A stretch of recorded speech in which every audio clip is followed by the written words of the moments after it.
all right, so I've negotiated on the front end. I'm going to get my auto loan so I can buy this thing. I'm very excited. Yes. What are the 3, 4, 5 things that could impact my interest rate, I Pops? think I have about 7.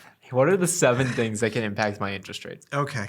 The things that can impact your interest rate, the first one is to fill out the credit application completely. Okay? They ask for name, address, date of birth, social security number, how long you've lived there. If you've only been at the address for 2 years, they're going to want a previous address. Make sure you know that information. Fill the credit application out as completely as you can. If they ask for nearest relative, have that information. If they ask for references, have that information. The reason for that is credit applications are often scored by computers that operate under the guise of artificial intelligence, okay?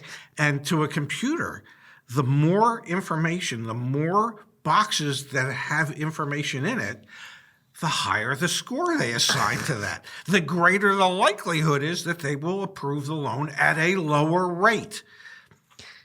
I'm dead serious. It sounds stupid, okay? You did this for a long time. I believe you. You know, we don't have to get into it. I believe you. Well, no, just so I can explain.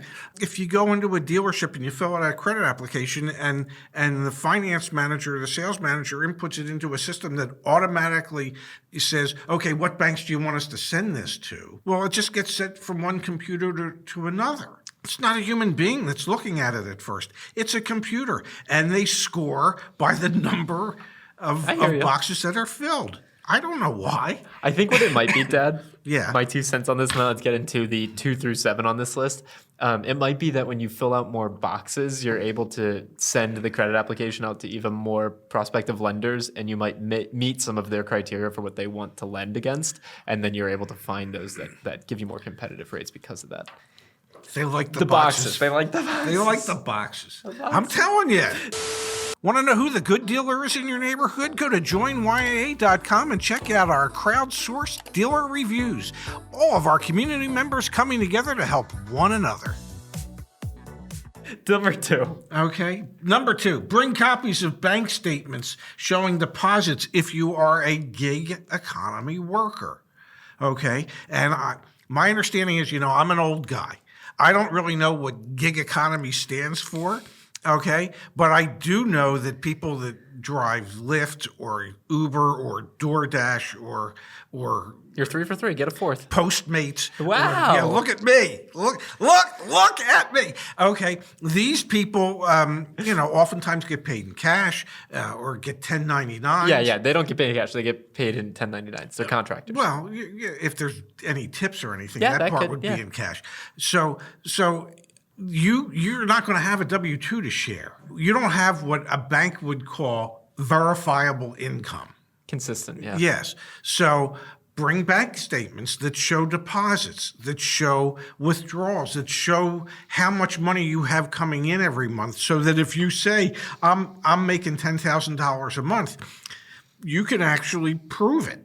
If you might have some issues where there could be some credit challenges or you're young, bring a signed copy of the lease or utility bills in your name and address, okay, if you're renting, so that you have proof. You've brought proof with you in case the bank asks for that proof. The more information you can provide to the bank, the easier it becomes for them to say yes, and then the easier it becomes for the finance manager to work them to try and get a better rate when you refuse to take that 8 or 9% rate that they try to give you. Bring a list of relatives, friends, and references. Okay?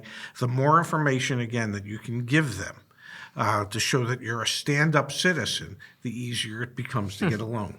Always bring pay stubs. Whether you need them or not, bring them. Pay stubs at least make it easier for the bank to verify the income that you say if you are in the regular economy and not the gig economy employee. Okay?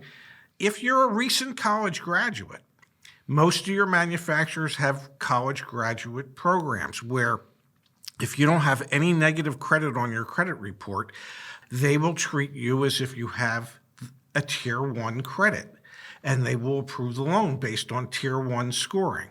But they need to see a copy of your transcript or a diploma. And in most cases, it's within a year of having graduated. But bring those with you just in case.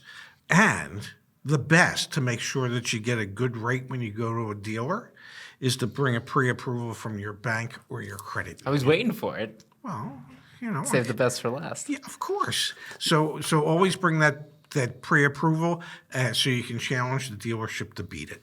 Here's what I'd love to see us do, Pops. Okay. Challenging you. Okay. Let's post this back on the community forum so that not only can you watch the video, but also check the link down below. You can click and you can print that out. Yeah. That's a great reminder list. Okay, before I go in, before I'm going to sign all the paperwork, here are the things that I'm going to bring with me to make sure I get the best interest rate. That's fantastic. Yeah.